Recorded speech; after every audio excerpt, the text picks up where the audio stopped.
Where the Wild Things Are by Maurice Sendak.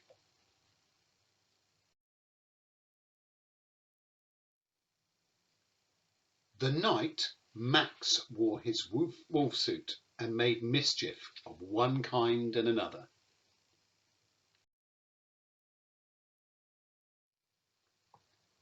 His mother called him Wild Thing, and Max said, "I'll eat you up." So he was sent to bed without eating anything.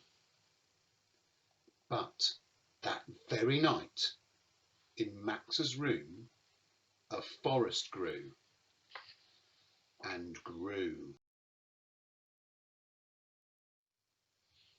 and grew until his ceiling hung with vines and the walls became the world all around.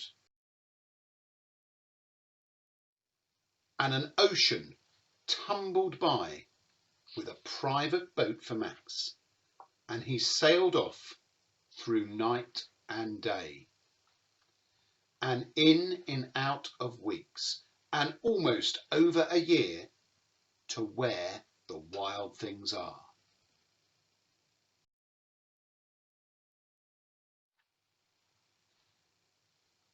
And when he came to the place where the wild things are, they roared their terrible roars, and they gnashed their terrible teeth, and they rolled their terrible eyes, and they showed their terrible claws.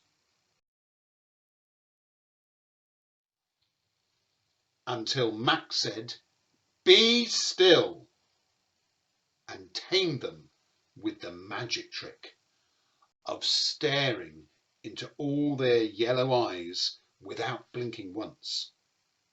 And they were frightened and called him the most wild thing of all.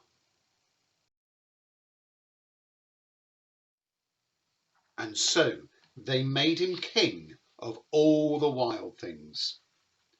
"And now," cried Max, "let the wild rumpus start."